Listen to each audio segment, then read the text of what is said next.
This, once a star of bright, remote idea, or imagination's comet trail of dream, took now a close shape of reality. The gulf between dream truth, earth fact was crossed. The wonder worlds of life were dreams no more. His vision made all they unveiled its own. Their scenes, their happenings met his eyes and heart and smote them with pure loveliness and bliss. A breathless summit region drew his gaze, whose boundaries jutted into a sky of self and dipped towards a strange ethereal base.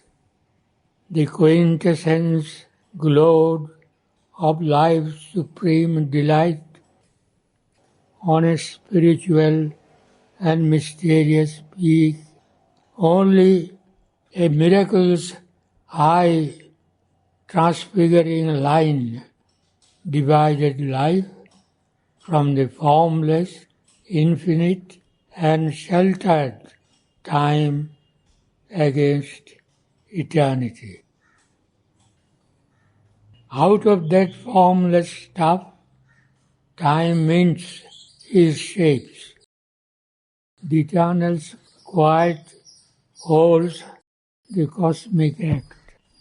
The protean images of the world force have drawn the strength to be, the will to last from a deep ocean of dynamic peace. Inverting the spirit's apex towards life. She spends the plastic liberties of the one to cast in acts the dreams of her caprice. His wisdom's call steadies her careless feet. He props her dance upon a rigid base. His timeless, still immutability must standardize her creation's miracle. Out of the void's unseeing energies, inventing the scene of a concrete universe, by his thought she has fixed its spaces. In its blind acts, she sees by flashes of his all-knowing light. At her will, the inscrutable supermind leans down to guide her force that feels but cannot know. Its breath of power controls our restless seas, and life obeys the governing idea. At her will, led by a luminous immanence, the hazardous, experimenting mind pushes its way through obscure possibles, mid-chance formations of an unknowing world. Our human ignorance moves towards the truth that nations may become omniscient. Transmuted instincts shape to divine thoughts. Thoughts house infallible, immortal sight, and nature climb towards God's identity. The master of the world's self-made slave is the executor of her fantasies, she has canalized the seas of omnipotence. She has limited by her laws the illimitable. The immortal bound himself to do her works. He labors at the tasks her ignorance sets, hidden in the cave of our mortality. The worlds, the forms our goddess fancy makes have lost their origin on unseen heights. Even severed, staying from their timeless source, even deformed, obscure, accursed, and fallen, since even fall has its perverted joy, and nothing she leaves out that serves delight. These two can to the peaks revert, or here cut out the sentence of the spirit's fall, recover their forfeited divinity. At once caught in an eternal vision's sweep, he saw her pride and splendor of high-born zones and her regions crouching in the nether deeps. Above was a monarchy of unfallen self. Beneath was the gloomy trance of the abyss, an opposite pole or dim antipodes. There were vast of the glory of life's absolutes. All laughed in a safe immortality and an eternal childhood of the soul. Before darkness came and pain and grief were born, where all could dare to be themselves and one, and wisdom played in sinless innocence with naked freedom in truth's happy sun. There were worlds of our laughter and dreadful irony. There were fields of a taste of toil and strife and tears. Her head lay on the breast of amorous death. Sleep imitated a while extinction's peace. The light of God she has parted from his dark to taste the savour of bare opposites. Here, mingling in man's heart, their tones and hues have woven his being's mutable design. Is life a forward rippling stream in time? Is nature's constant, fixed mobility, his soul a moving picture's changeful film, is cosmos chaos of personality?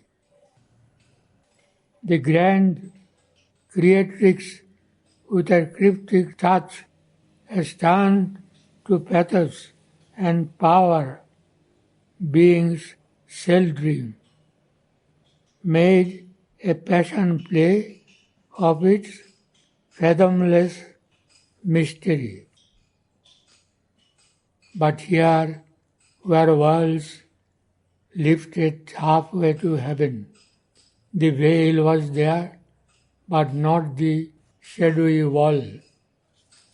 In forms not too remote from human grasp, some passion of the inviolate purity broke through, a ray of the original bliss.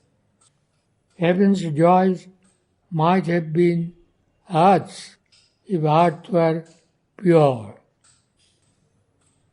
There could have reached our divinized sense and heart some natural felicities, bright extreme, some thrill of supernature's absolutes. All strengths could laugh and sport on earth's hard roads and never feel her cruel edge of pain. All love could play and nowhere nature's shame. But she has stabled her dreams in matter's courts, and still her doors are barred to things supreme. These worlds could feel God's breath visiting their tops, some glimmer of the transcendence hymn was there.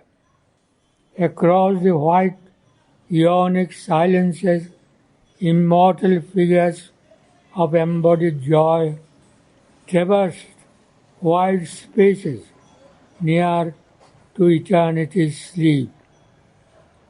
Pure mystic voices in beatitude's hush appealed to love's immaculate sweetnesses, calling his honeyed touch to thrill the worlds, his blissful hands to seize on nature's limbs, his sweet intolerant might of union to take all beings into his Saviour arms,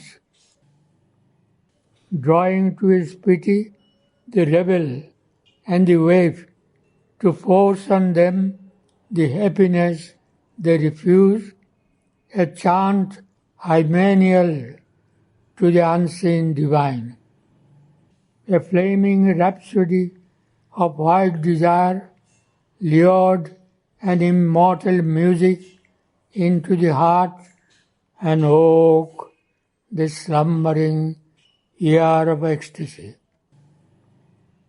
A purer, fierier sense had there its home, a burning urge no earthly limbs can hold. One drew a large, unburdened, spacious breath, and the heart sped from heat to rapturous heat. The voice of time sang of immortals' joy. An inspiration and a lyric cry, the moments came with ecstasy on their wings. Beauty unimaginable moved heaven bare, absolved from boundaries in the vast of dream. The cry of the birds of wonder called from the skies to the deathless people of the shores of light. Creation lived straight from the hands of God. Marvel and rapture wandered in the ways. Only to be was a supreme delight. Life was a happy laughter of the soul, and joy was king with love for minister. The Spirit's luminousness was bodied there. Life's contraries were lovers or natural friends, and our extremes keen edges of harmony. Indulgence with a tender purity came and nursed the God on our maternal breast. There none was weak, so falsehood could not live. Ignorance was a thin shade protecting light. Imagination, the free will of truth. Pleasure, a candidate for heaven's fire. The intellect was beauty's worshipper. Strength was the slave of calm spiritual law. Power had its head upon the breast of bliss. There were summit glories, inconceivable, autonomies of wisdom still self-rule, and high dependencies of our Virgin Son, illumined theocracies of the seeing soul, throned in the power of the transcendence ray. A vision of grandeur, a dream of magnitudes in sun-bright kingdoms moved with regal gait. Assemblies, crowded senates of the gods, life's puissances reigned on seats of marble will. High dominations and autocracies and laurel strengths and armed imperative mights, all objects there were great and beautiful.